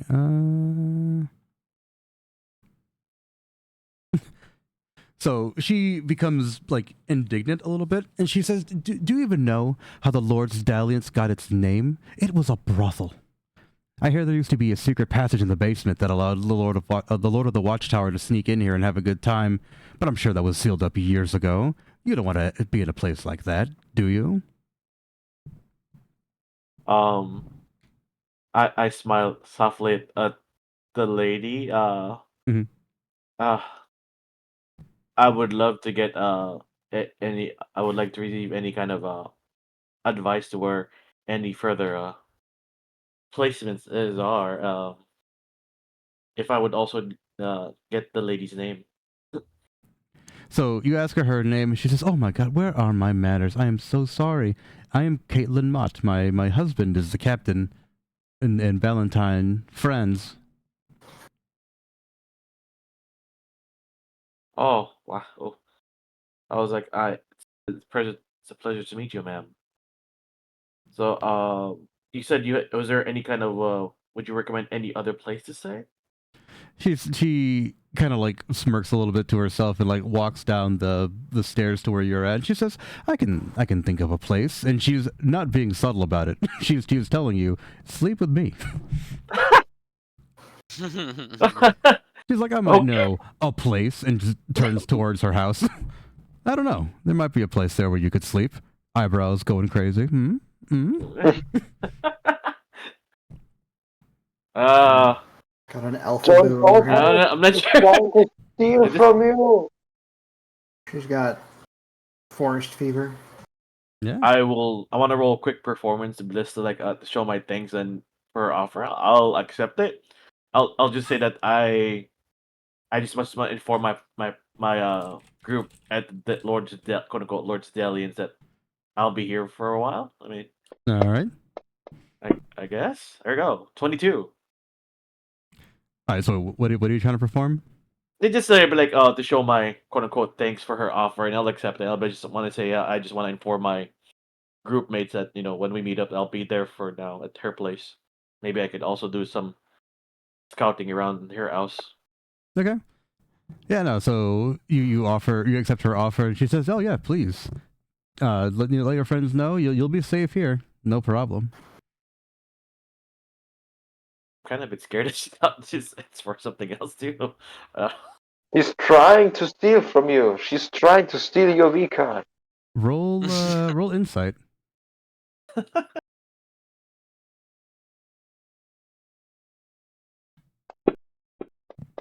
Oh, nice. Nat Actually, 20. at Wow. 20. Yeah, like I said, she's not being subtle. She's all about that action. That's why I was like, wait, I messaged you a message really quick. Yeah. You look at her, and it's just that thing where like she's doing like the yandere face hold, and you just hear it in your head. I Oh, figured, I no. was like, oh You no. know the tavern was a brothel? Better sleep here. Yeah, wink, wink, nudge, nudge. I was like, Wink, wink, nod, nod. Please, please, please, please. That's the perfect disguise. I love it.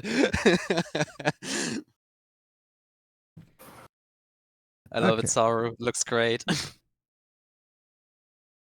oh, Galil undercover. I love having artists in D&D games. I can get memes in real time. It's fucking great. Hey, I'm making memes too, but I've become nice, Naru. complacent. That's all I'm saying. It's so good. I love it. Well, it's like when June was here and she did like the Ready to Meowder. I'm like, that's great.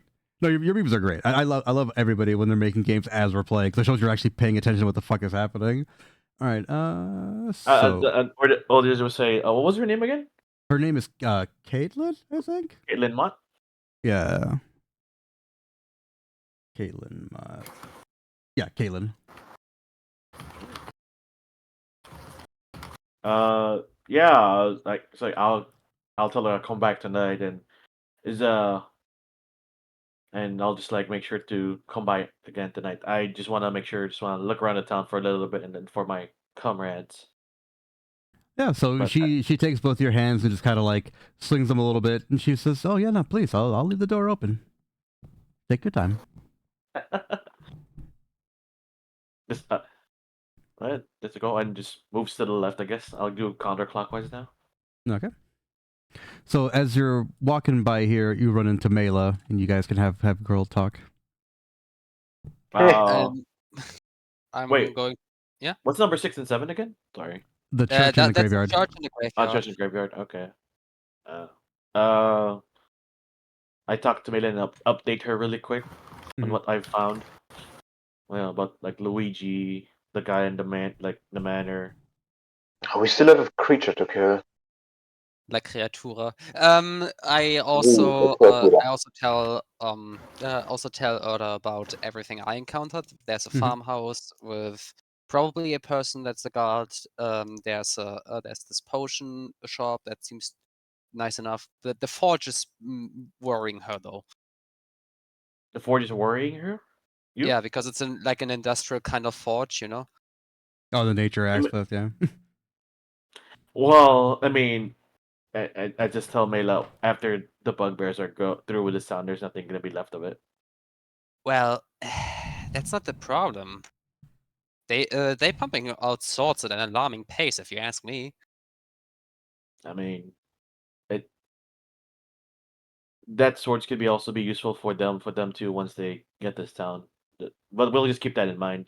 Fair. But I'll let Mela know. But like, look, I think that if we're all staying at the inn, let Tish know I'm there. I'll be doing reconnaissance at Captain Mott's house. Mhm. She'll know what I'm saying. And Reconnaissance. Might I roll insight? yes, reconnaissance. Might I roll insight? If you can. I'm not trying to hide anything. 17. You want me to roll anything different, like deception or something? I'm not trying to lie If or if anything. if you're not hiding it, you don't have to. Yeah. Yeah, he's telling the truth. Mm-hmm. Okay. It is reconnaissance.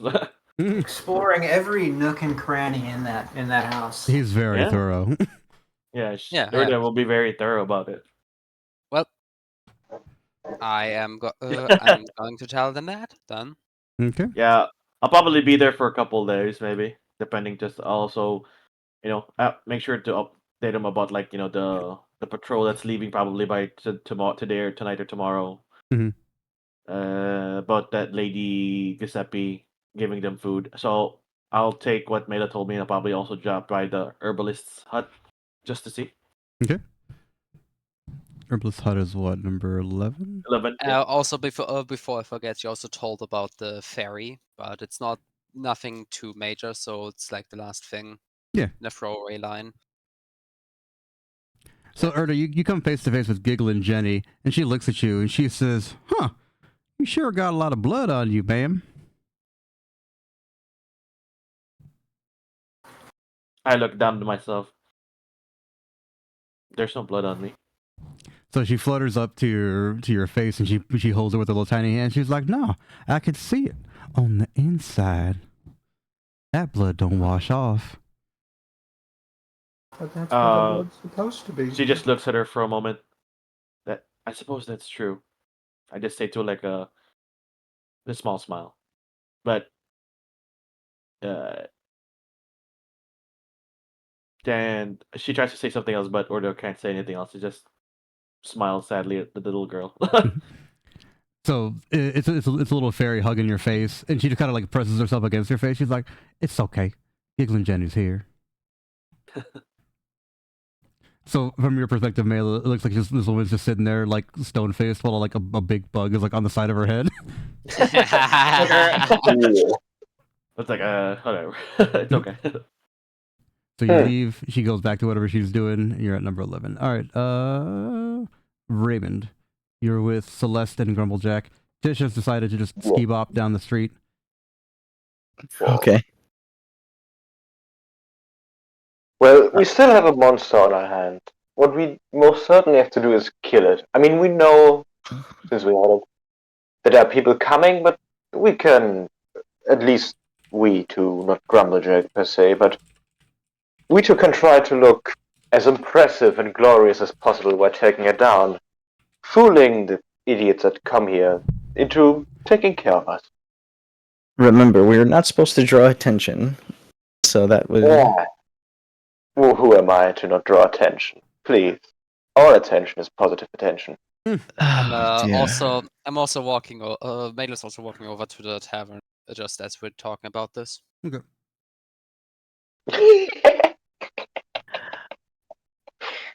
I just saw the meme you posted, Lasse. I'm horrified, but it's still funny.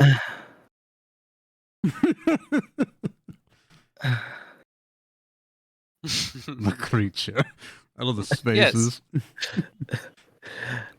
I don't know. That thing was just minding its own business out in the woods. Maybe we're the problem. For some reason, the creature doesn't seem to go near the village, so I believe that's where I will be going again. I mean, so far all we know is that it's creepy, and it got pissed when we broke its door down. So, right. Which to be fair, is if we break someone's door down. Like, come on. like Grumblejack busted that door down, and then Raymond chased it into the woods. So, are we the baddies? yes, we are. Am I the villain? Sind wir böse? I'm not the villain in the story. That was his thing. That was his mistake. Yeah, I mean, Raymond might go into the village now, but me and Grumblejack, we are buddies. We go towards the shack again. All right. And look for the creature. And maybe if we find it, try to ambush it as well. All right. Give me a survival. Right away. Mm-hmm.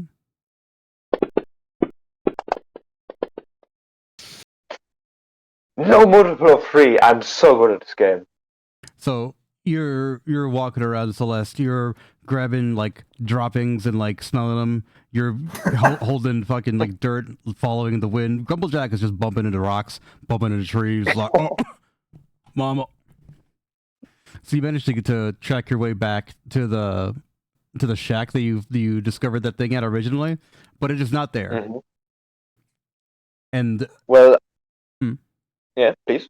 The close, the approximation of what counts as night in this area is starting to fall. Like people are starting to settle in their beds, and you feel like if you were here and something happened to you, nobody would know.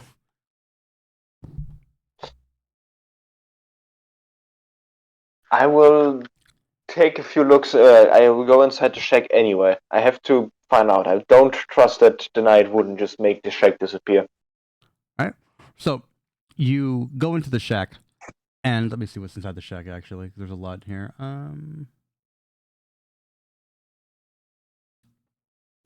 So you enter it. Give me an Arcana check. What? Damn, Oh. look at that. He's actually So- getting good now. You walk in, and Yeah. your years, decades of noble breeding, your superior mind just running on all cylinders, and you go, God damn, this is a secret lab. Who would have guessed? So you look around, and you realize exactly what kind of lab this is, and you realize exactly what kind of monster this is. So there are various human anatomical charts, and there are several books strewn about everywhere on the process of making golems. You look Oh. I around. knew it. It's a meat golem. You look around, and there is a certification of I don't know what the hell that would be necessarily, but like basically like a doctorate from Gaston Mhm. Hall, which is a prestigious town far from here. So that this person is incredibly educated, incredibly talented, but very clearly rogue. You find numerous reagents, and the reagents are mislabeled as like regular common things an alchemist would have for like healing potions and things, but this is absolutely a golem construction laboratory. Okay. The person that you saw, you find his gravestone strewn about in a corner, and it Mhm. is the tombstone reads Captain Jared Goldenforth. Give you a history, see if you know that name. What is it? Come on. Oh no. Oh no. Ah, is Fantasy it Grounds. bad? Is it bad? No, Fantasy Grounds was being kind of fucky wucky again. All right. So you don't know that name very well, but you know the general gist. This guy is a well-known. It's like somebody in the far reaches knowing about Caiaphas Cain, where it's just like I know Ooh. this guy. Like I don't know everything about him, but I know that he's a pretty important guy. You Oh, poke the around. name had a few stories. Yeah, his name precedes him. So you look around and try to find any records of this guy, and you see a service record. He served the town for about 50 years as a guard, and very well known, very well respected. Seeing his face running around on a freakish golem body would absolutely enrage and frighten the town. It would not be great if this guy got loose and people saw it. Oh no. Whoops. But more important than that, the guy who made it is nowhere to be seen. You find the certification, and you find his name is Tereth Caldwin. So you History have a again? name, but you don't have a face to this guy, and he's on the loose. Okay. What was it again? Tariff Cauldron? Tereth Caldwin. Caldwin. I'll copy paste it for you. Thank you. Okay. I'll look around the room a little bit more to see if there's something like a hidden switch to open a door or something like this. Pull on all the books, or I don't know, put on the bookshelf or something. Lassie, what the fuck? What? I just saw the little glowing conversation. I know. Fucking great. Okay. So what's the plan, Celeste? What are you doing? As stated, look around the room a little bit more to see if there's some kind of hidden entrance or exit or something like this.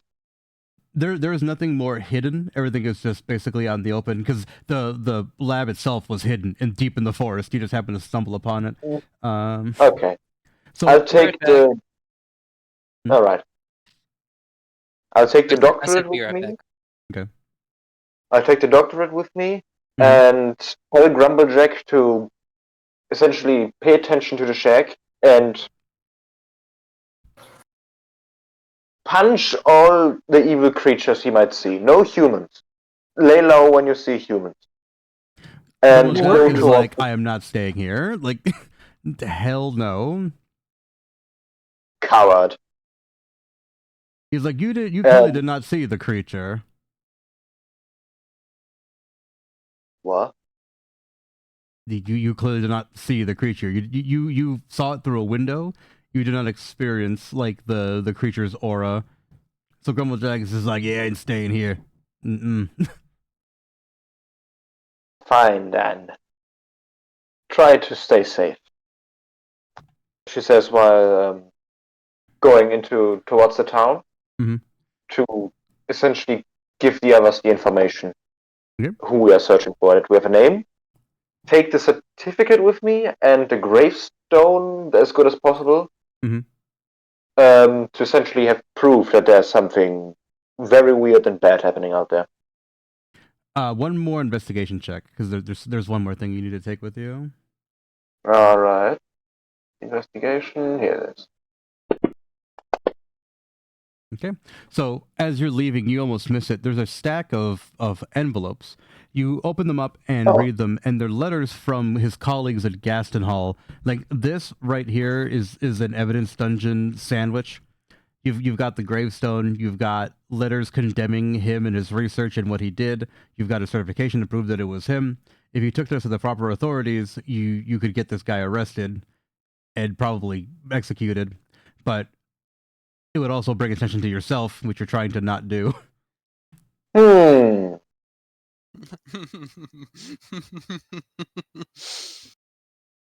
So basically, he found everything, huh? Mm-hmm. Mm. Attention, though. Mm. Mm. Real character conflict. Mm. Mm. That's That's like no. meme. There's I will Hmm? go towards the group anyway to report at least to them. Okay.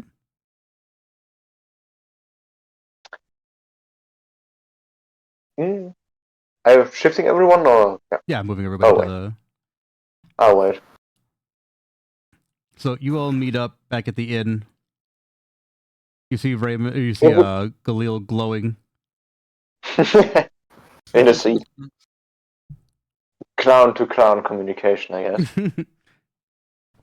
So Galil, your contact kind of like nods, taps his desk, and he says, "Yeah, if you ever need a tour guide, let me know."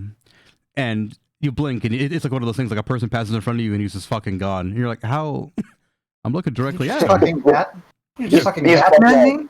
He's Batman! You're like, he's fucking Batman me? And you look over to the right, he's just sitting at a table. You're like, oh, there he is. That's him. Literally misty step to the next table. So the table is now wide open, and I'm assuming all of you sit down there unless you want to be edgelords and sit at different corners of the room. Corner to corner communication. Yeah. Erda passes on her information before realizing she's got a hot date, so she's got to leave. Mm. Well, I did tell them just to look for that possible entrance in the basement of that inn there. Yeah. The possible Yeah. secret entrance. Which I've already found. So Well, you found it, but you haven't investigated it. It could be collapsed for all you know. It could be booby trapped, but yeah, you know there's a solid lead. And you trust this information, Erda? Well, she looks at Raymond. That's why we have to make sure if it's a good lead or not. We have time, so I mean, we gotta do everything you can to make sure to find everything. This mission cannot fail. You must be willing to give everything you can for the mission. I will investigate it myself then. And she looks at him, she smiles again, see that you do. And she bows a little bit to Lady Chish. Mhm. I will continue to do my duty again, my lady. And she walks away. I mean, it's just like, this is kind of what I'm built for. I can verify this. See Go if in it's and OSHA- out, 20-minute adventure. See if it's OSHA compliant. Yeah, OSHA compliant, right? Anyway, all of you plebeians, she says while putting her metal boots on the table. While all And- of you have been skulking around this measly little town, I found something a little bit more exquisite, I guess. I Mailer's mixed know, emotions. And what did you I know find? quite a lot. I know of someone that has been trying to create some kind of monstrosity outside of town. I know who he is. I know what he did. I just don't know how he looks. And he could be anyone in town. You have a name? Now, was it the one you just sent? Yes. Violet? Terrace Yes, well, Alden. yeah. Tariff Caldwin. Wasn't He that the seems to guy be. from the alchemist shop? I don't know. You were there, not me. Let's I'm asking find the out. DM. Cool story, bro. How does that help us? But Yes. Yep. Yes. I wrote it down. I wrote his name down, and I was like, "Wait, I heard this name before." When you said it again, and I looked down at my notes. Yep. Glad I Mhm. make these. Well, now we have a choice of action. Can either stop him, or, if you really want to take down this town, try to work with him. I First off, I how did told he even find this? it's just the senses of someone that is so perfect as I am. Mela Oh, calls bullshit on this. there's a third option here, which is use him as a distraction/scapegoat. Also possible, but wouldn't that still somewhat of a waste of potential, isn't it? So Tish goes, I think he has the right idea. And then you see two tiny feet pop up on the fucking table. But you look over to where she's at, and she's like stretching to get her little legs up on there because she's small. So it's like little bijou feet on the end of the table. And she says, I think Khalil's got the right idea. Scapegoat? I mean, either option works, but having a rampaging monster, that seems very distracting. I know I'd be distracted. I'm distracted right now just thinking about it. Wait, actually, Mela doesn't know this, so she's just like looking at the people who know, who apparently know. Mhm. What is happening? So from under the table, a single hand pops up. Aha! It seems we have story time. And she kind of like struggles to like put her feet back down and sit back up. Anyway, there is a secret shack all the way in the forest there. I got it on good authority, and just kind of like pushes Raymond. That there's a monster there apparently, and he's really fast, really strong, and really scary. yes, I have Really seen this mad. creature. Oh, he's very Can upset. you describe it? It's Uh, big, scary, and pink. Basically. Believe me, you'll know it when you see it, and you don't want to see it. That's not the flesh golem. That's its tongue. She looks at you, Mela, and she says, "It's scared Grumblejack, and you know how big and scary that guy is." She almost drops her pestle. He didn't even mention trying to eat it. Yeah. And you know Okay, how now much he that loves is eating very flesh. Yeah.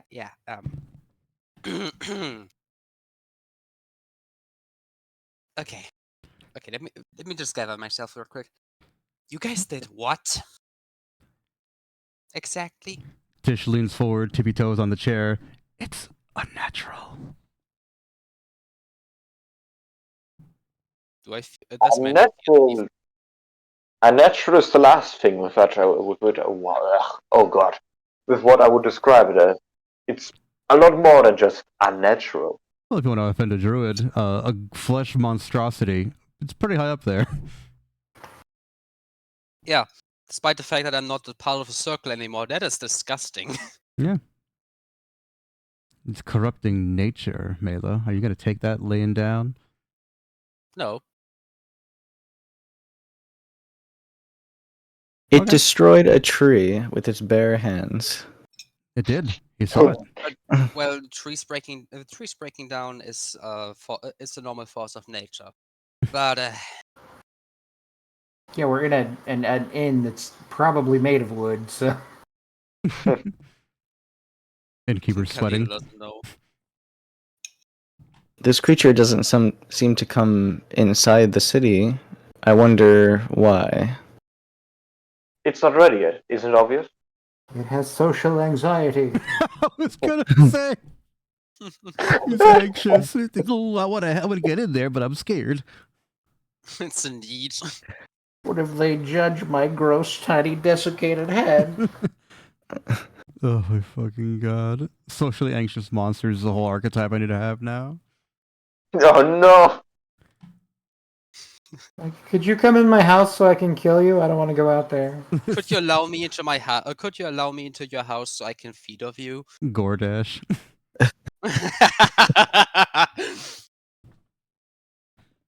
Honestly, that's great. It's like a reverse vampire. It has to Yeah. invite you in.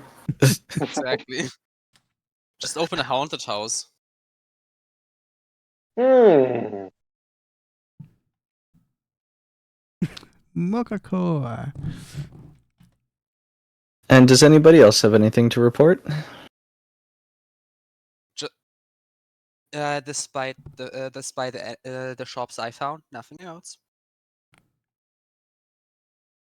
You didn't say that Terrorist was in one of them. I did.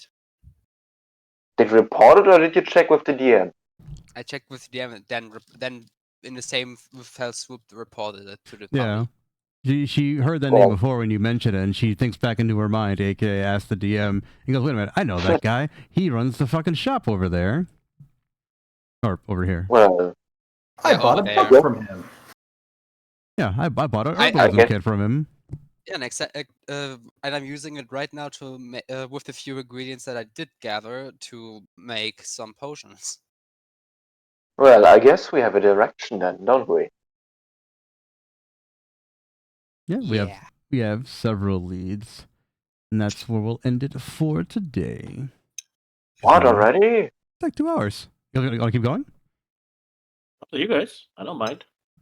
What about you, Sar? Are you good on time, or are you sleepy? I'm starting to get a little bit tired. Yeah, we'll call it here. 2 No. hours is a reasonable amount of time. Yep. Okay. Yeah, Wait, you Am I guys just did a imagining lot. that, or didn't... Hmm? Wait, just imagine that, or didn't we just last time play 4 hours? We did. Yeah. Yeah. Yeah, but people But were. it was only like the core group and stuff. Yeah. Sorry. Yeah. Oh, yeah. Whenever we have a regulars, we don't play that long because they have regular lives to go deal with. So Ew. No, it's like ew. What do you mean ew? all right. It's like ew. Regular life. Have a good. Get some sleep, Saru. Yeah. If you Yeah. got something else going on, you can head out. I'm gonna raid somebody, and then we'll call it here. Hooray! Was eating food. I'm eating. Once again, Yeah, thank you Celeste for the meme, proving Sarah, and thanks for coming yeah. by. Definitely appreciate Yeah, it. man. Come back anytime, Saru. Narrowly avoided getting involved in shenanigans, and I had the least covert conversation of all time. Yeah. Pretty great. Oh no, we should tell you that one time. What was it? Remember when it was Oh my god! Yeah, All right. that was a stupid. You can tell it. Before we go, yeah. So my DM, his brother played in our game once. He randomly joined as a cleric, and at this point, we had already started infiltrating the castle regularly. So we'd go out down at night to go infiltrate through that little rat hole. And at some point, the cleric bungled his fucking stealth check and got caught by the innkeeper. So the innkeeper was like, "What are you doing out of your bed this late at night?" And he was like, I want milk." And, and the They all barkeeper's kept like, rolling fucking Sulo, stupid and, shits. and the barkeep is like, sure. So the barkeep is rolling insight against his deception, and they're both just making it happen to where like they both miss each other and don't know what the other is up to. So they have like an in-character IRL conversation where they're just like, "Yep, I love this milk." It was like it was like a fucking awkward. It's like, hey, what are you doing in here at like middle of the night? I'm milk. Okay, I can get you milk. Okay, what do you want now? I'm just drinking milk, and we're like, what the fuck are you doing? Oh my god, it was so Whoa, fucking whoa. funny. It was like the awkwardest, like, yeah, I know what you're doing, but I can't really tell. Yeah, I know what you're doing too, but I can't really tell what you're doing. Yeah, exactly. Everyone knows what the other one's up to, but they just couldn't fucking prove it. Oh man, that was so goddamn funny. That was hilarious, bro. I was And, like, like I wish you would. I nobody wish rolled you high ever. enough to like expose the other, so it was just a super awkward fucking exchange. It was great. It was fucking the naked gun interrogation. I know you did it. What are you doing? So Tell me. dumb.